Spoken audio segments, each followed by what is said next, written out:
Hi, I'm Caitlin. Hi, I'm Rebecca. We're not from Memphis, but we love it. Welcome to Memphis Type History, the podcast. We're getting so good at that. All right, Caitlin, how about we start with you? Well, first let's intro what this episode is going to be. Oh, okay. So, we've done a few episodes of Memphis Type History, the podcast now, and we thought we'd take a little break this week from all the history talk and get to know each other a little bit more and let you get to know us a little bit more, since we hope that we'll continue to be in your earbuds week by week.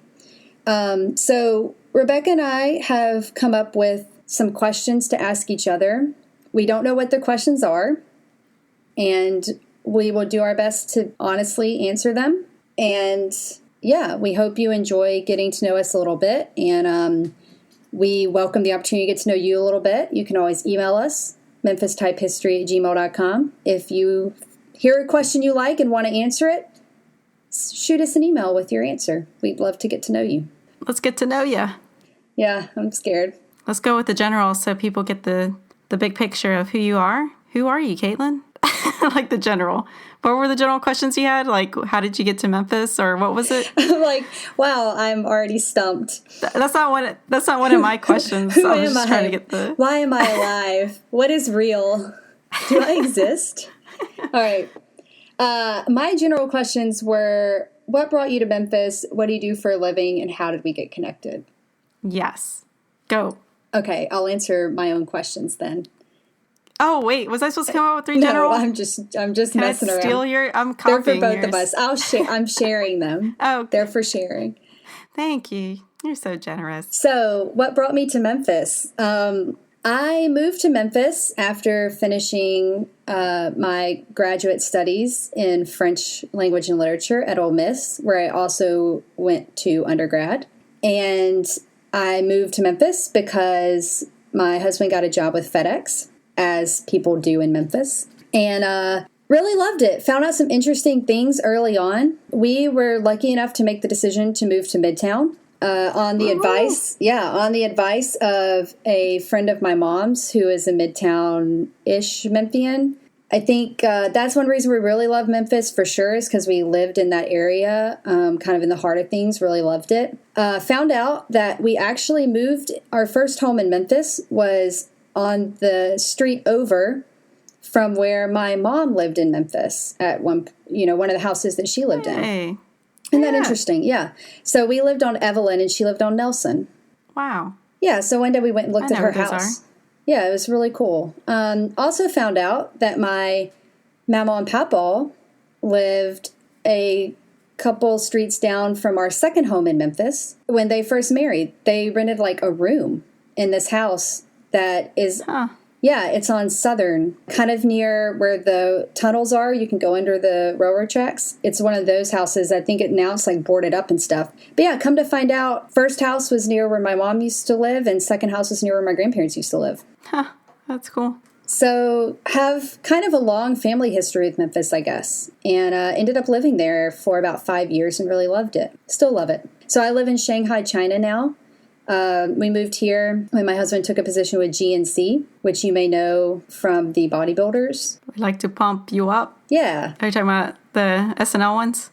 No, I don't know. Dana Carvey and...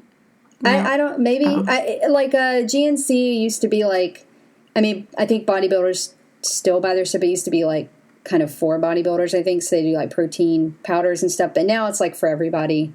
And they have vitamins and minerals and all that. Not just the Sylvester Stallones and Arnold Schwarzeneggers. Yeah, not just them. Anyway, so we moved to Shanghai, and so now I live in China.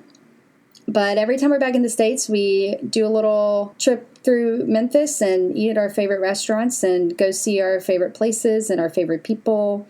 So we're still, I'd say, pretty connected, as much as you can be when you live on the other side of the world, I guess. Yeah. So that's how I got to Memphis and how I left Memphis.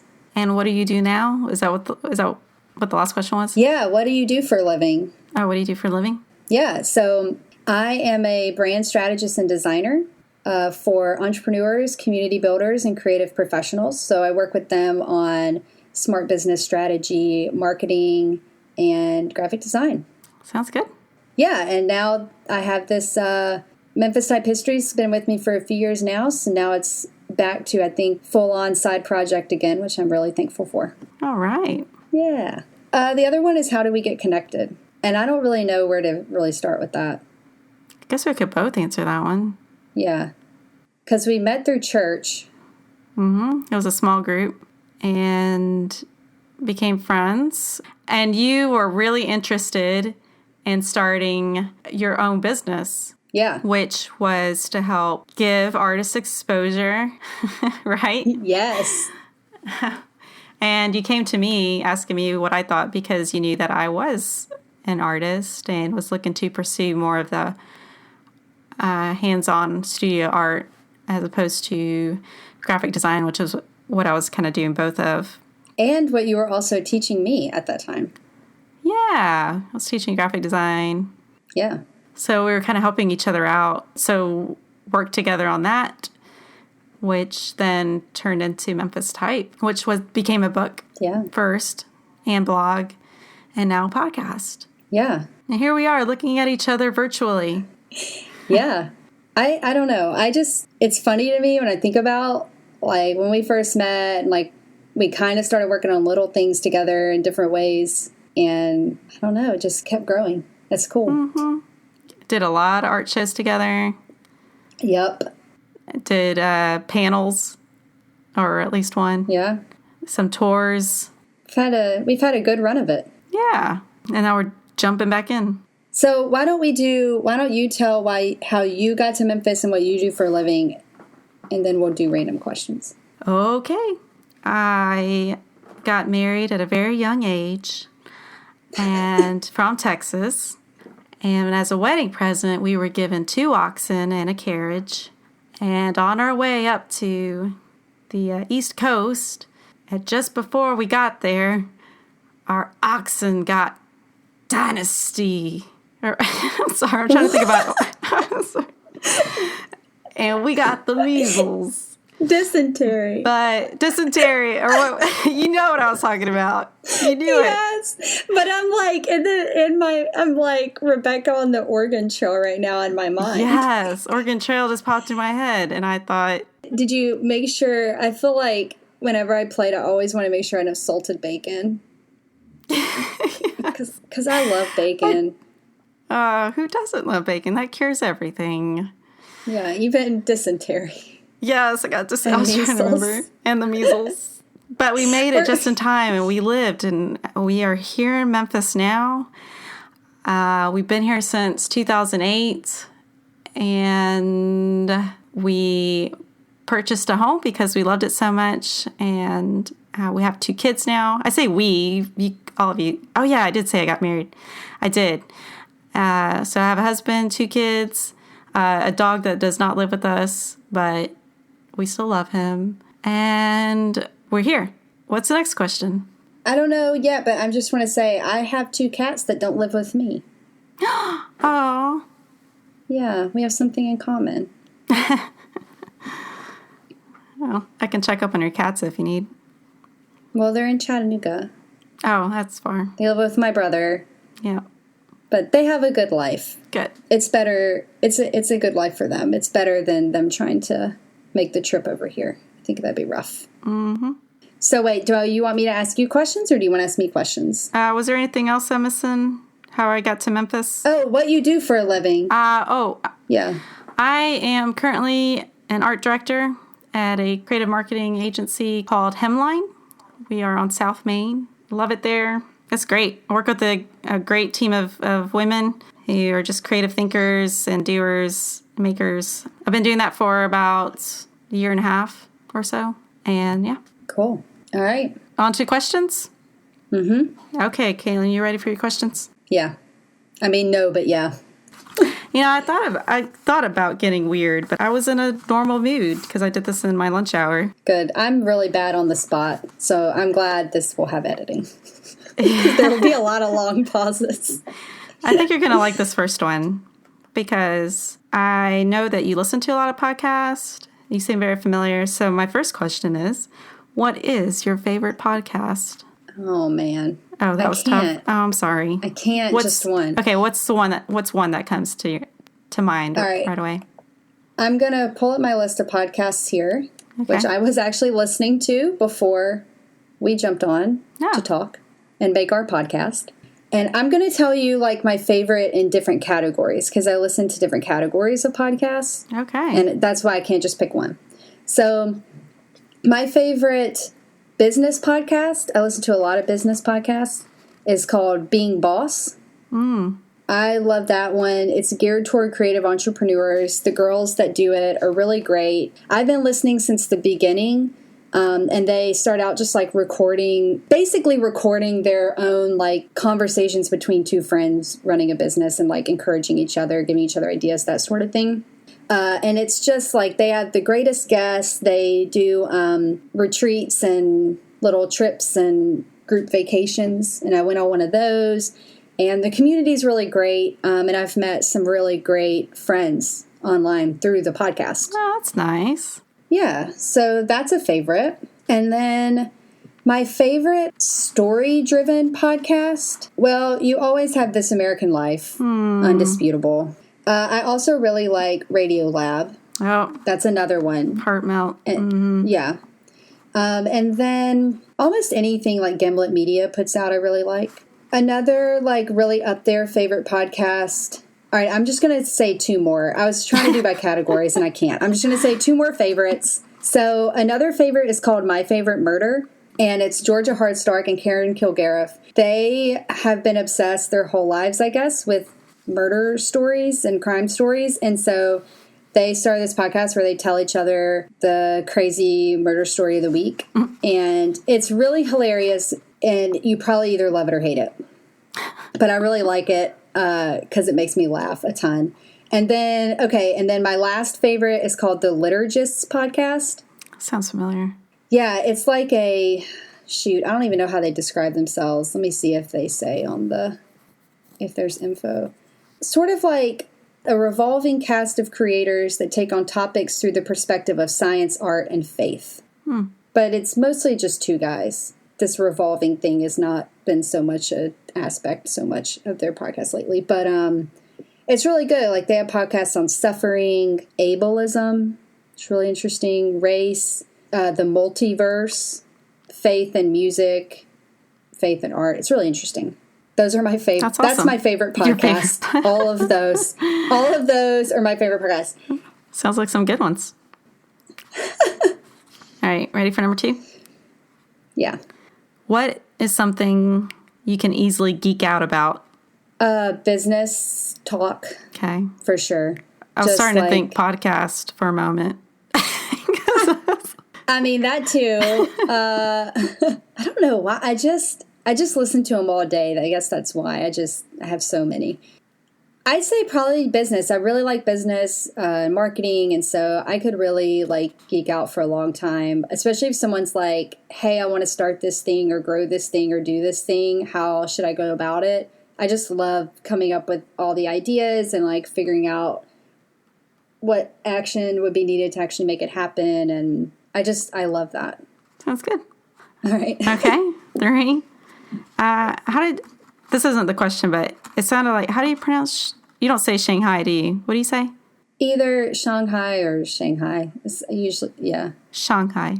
Okay, I'm going to start saying Shanghai. For anybody who doesn't know this about Caitlin, correct me if I'm wrong, but you purchase art from every place you've lived at or traveled to. Is that right? Yes, every place we've lived or if we've traveled there as like a vacation. If we just go for like a weekend or something, we probably don't get something. Oh, right. Yeah. But yeah. So my question is, have you purchased your Shanghai art yet? Have not. Come close? No, we haven't yet. We really like to either wait till we see like a place we've lived. I think we'll wait till we see something that feels really meaningful when we see it. Or when we're ready to purchase, start looking into different artists if we don't already have some favorites and see whose work we'd like to collect. Yeah. And I don't know when we would do it. Maybe I have a feeling we might wait until we're maybe moving away, or if we've been here long enough to have a style or an artist that we really want to collect a piece from. We did get a piece from our latest vacation. We went to Vietnam. Oh, wow. For about a week, and we got a piece there. All right. I'll put a picture in the show notes. There you go. Show notes. Which will be memphistypehistory.com/questions. Does that sound questions good with you? I like one word links. Sounds good. memphistypehistory.com/questions. You can see a picture of my Vietnam art. Next one. Have you ever been a victim of believing in fake news? Ooh, I don't think I've been a victim, although I think if you believed it and didn't realize it, you did. It's kind of up to someone else to tell you. Yeah. But I do know that I've seen so many people posting things for the last while that just seemed questionable that I've started to look into everything before I share it or really dig into reading it to see if the information is corroborated by like some official source. Mm-hmm. And if I Google the news item and it's only like really partisan type links that come up, I just assume it's fake or it's not professionally reported on, so I don't really spend any more time on it. And I try to look into everything before I share an article or something like that. I've just started trying to make sure I always ask myself, is this true? And do the best I can to find out if it is before spreading it onward or before taking it in and internalizing it. Yeah. So hopefully I haven't been a victim. Hopefully I've done that well. Yeah. It's tough though, or it can be tough. There's so much of it. And it's more so like not so much. I feel like a lot of the fake news you can tell in the link. You're like, oh, that's just a whatever kind of site. But the trickier thing is when people tell it to you. Mm-hmm. Like it's something someone tells you in conversation. That's a whole lot harder. You can't fact check it right there, right away. Yeah. And so it's harder to like not internalize it or to remember to fact check it later before you repeat it or whatever. Mm-hmm. Okay. Number 5. Do you have a book that you'd be embarrassed to be seen with, whether it was a gift or a guilty pleasure? You're too embarrassed to say it. No, I would say it if I could think of it. I'm just trying to think.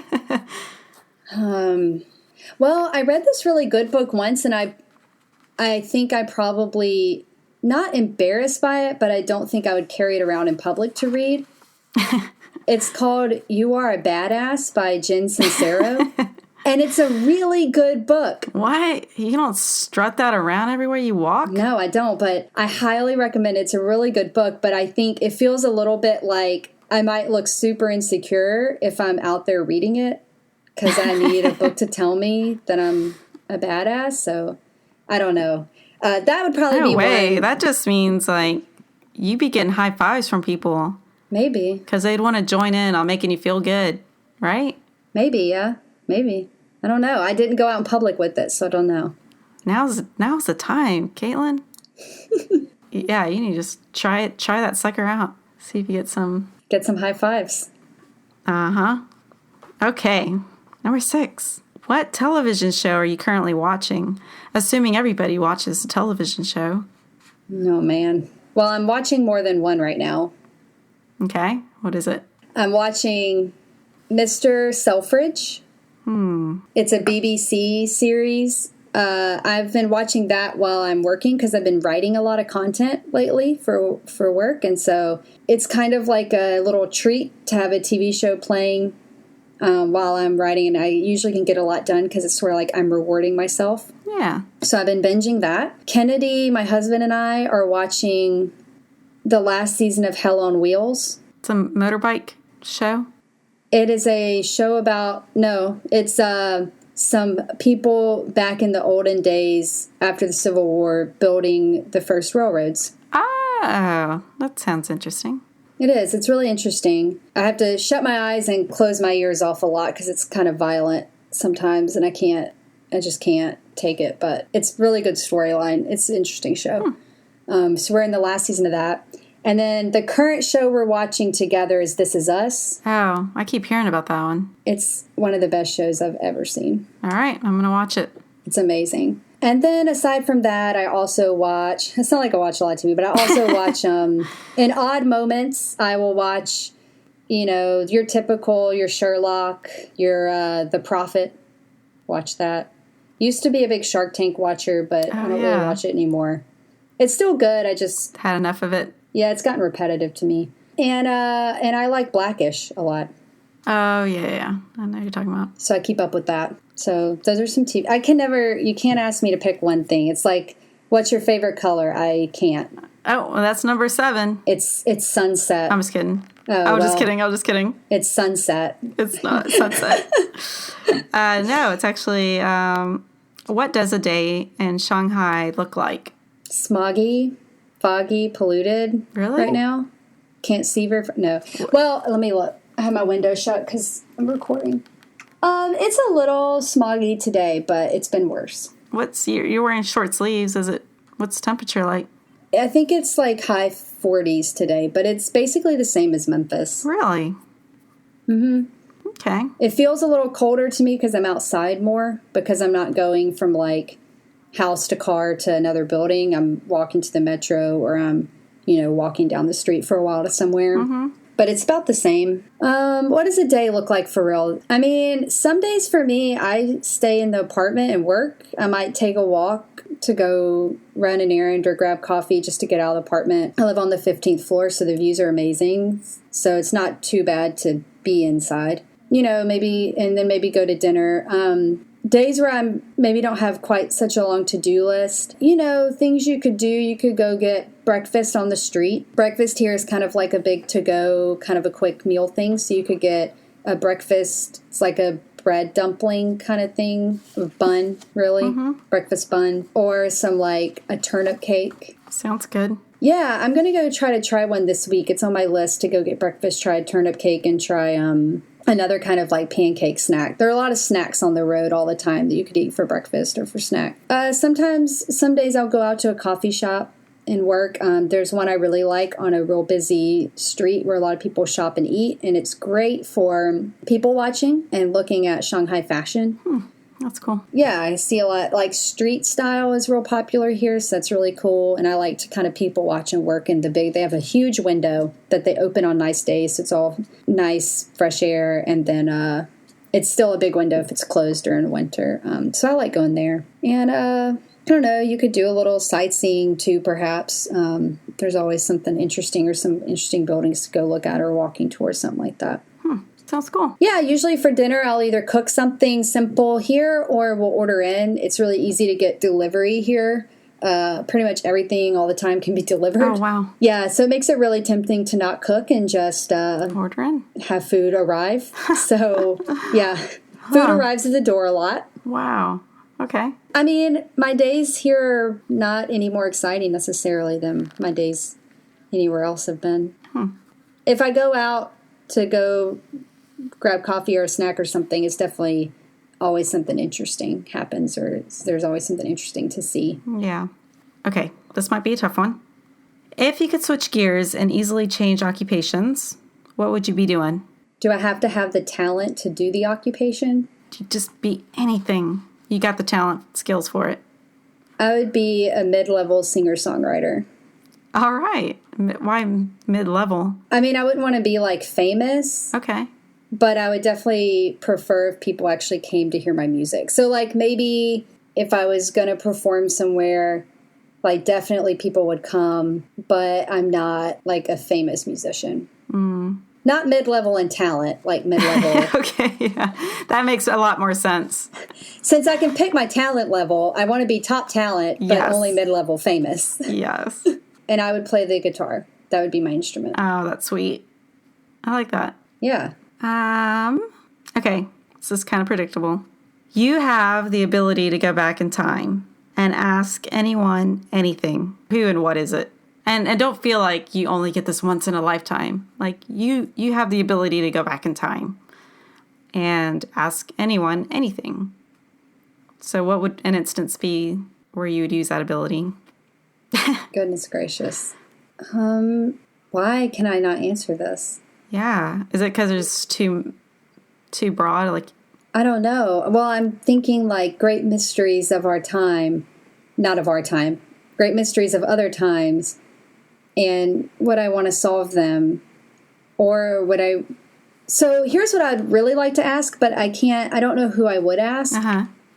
The thing I would most like to do is go back in time and have all the resources of today's time available to me in order to find out why my Mama's fudge recipe stopped working properly. That's practical. Yeah. Well, because, like, at some point, she would make it the same, but it was just different. It was still good, but it was different. So what we think is, like, the flour manufacturer, the butter manufacturer, like, some ingredient changed. Oh. But, did you, you know, it sounds like you missed the fudge that was once there. yeah, because it was a different texture than, like, normal fudge. It was not dry in a bad way, but it was more... It wasn't, like, super... Gooey. Yeah. And I just would like to eat that fudge. And I even remember, like, they would always bring it whenever they came to visit, or whenever we went, they'd always have it. They'd always bring it in this, like, orange and green, real, like, I guess, 60s, 70s Tupperware container. That sounds cool. That was super flat.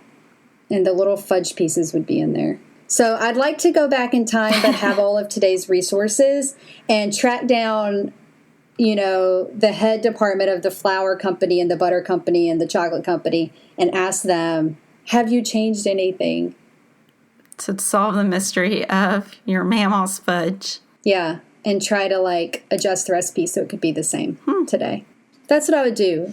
A little outside of the scope of your question. Yeah, I wasn't expecting that, but that's great.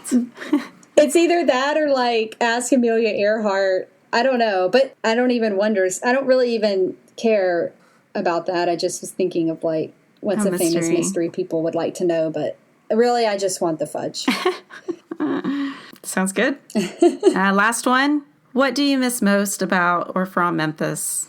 Oh, I miss the people, all my friends. Do you want, like, the real answer, though? Yeah. No, I really do. I really do mostly just miss the people. But if like a Memphis-y thing, well, today I particularly miss Los Compadres. Because... The Cuban menu? Yeah, because Kennedy and I used to go there for Valentine's Day. Oh. That's where we went for... Is it Valentine's Day right Valentine's now? Day. Or was that yesterday for you? It was 2 days ago. Oh, okay. As of recording this, Valentine's Day was 2 days ago, and so I was looking for a Cuban restaurant here because I thought it would be so fun if I could keep the tradition up. There's not anything. Oh. So I'm particularly missing Los Compadres' Cuban menu at the moment. We don't really do anything for Valentine's Day, so that was sort of like our funny little tradition. For those of you that don't know, it's not like a fancy... It's just like a Mexican restaurant with a Cuban menu. It's nothing special. Oh, but it is special. I mean, it is, but, like, yeah. But it's like on the corner of a regular plaza strip. Yeah. I need to stop talking about it because I just want to eat it so bad right now. Oh, sorry about that. Now I know. Now you know. Now I feel like I wish I could figure out that fudge for you. If you can't do that, you could just mail me a Cuban sandwich. I'd be really pleased. I can mail you a Cuban sandwich. Probably won't taste the same. Don't mail it. FedEx it. That way it's fresher. Yeah. All right. Are you ready? I think so. What was your favorite game to play as a kid? And it doesn't have to be like a board game or something. It could just be like, what was your favorite, like, playtime thing to do? I was a gamer. I played Super Nintendo constantly. And one game in particular, the basic was Tetris. I played Tetris a lot. But the one game that I was hooked on and felt like my heart was in love with was A Link to the Past, Legend of Zelda. Yeah, I see that smirk. I'm a Zelda fan. Do you still play? I could, but I don't have time to pick up the game at all. Do you just get sucked in? But I found out that the new Wii has obviously there's Zelda game on that naturally. And there's part of me that's like, I should get into that. And I'm like, no, that sucks your life away. I can't do that. If it's fun to you, your brain needs fun, right? I give you permission to suck your life away with a little bit of Zelda. There is no time for that. Cool. Okay. A gamer. Yeah. When you were a kid, what did you want to be when you grew up? I particularly remember in second grade telling people I wanted to be a punk rocker, but that didn't happen. What do you think inspired you to want to be a punk rocker? I thought I could sing. Okay. I like that. I could see you as a punk rocker. Yeah, you know, wanted to crimp my hair all the time. We could go on tour together. I mean, I think later in life, I wanted to be some kind of doctor, I think. But for the most part, that's what it was. Interesting. I wouldn't have guessed it. All right. What is your guiltiest pleasure?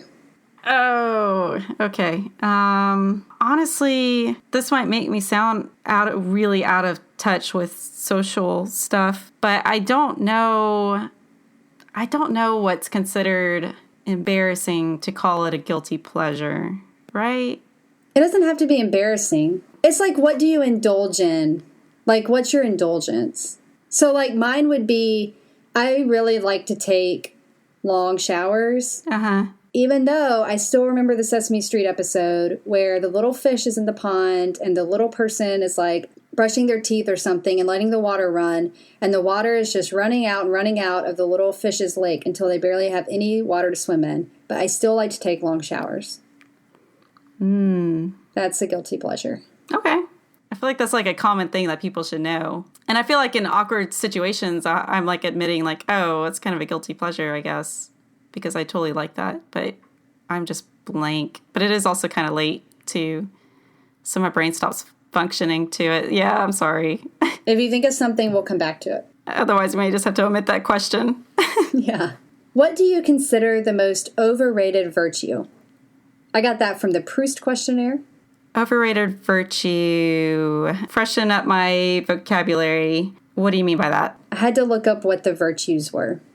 Okay. And the virtues are practices that are supposed to keep you from falling into the 7 deadly sins. Oh. The virtues are chastity, temperance, charity, diligence, patience, kindness, and humility. And we're looking for the most overrated? Yeah. You could also just think of like someone who has like says like these are my morals that you think is overrated. What was the second and third virtue? The second and third were temperance and charity. Charity, I don't think I remember. So being giving, I guess? Mm-hmm. And temperance is just being calm, I guess? I think it's being calm, but then, like, you know, the women's temperance movement was, like, against alcohol. So I guess being, like, calm and sober and maybe chill. I don't know. I'll give it to that one, then. Although if it's overrated, then that means people are always talking about it. Like, that's the one that you're supposed to be doing. I feel like that one could be the easiest to fall into being judgy if you're going by temperance. Because it's like, look at me, I'm making a point by showing my temperance, I guess.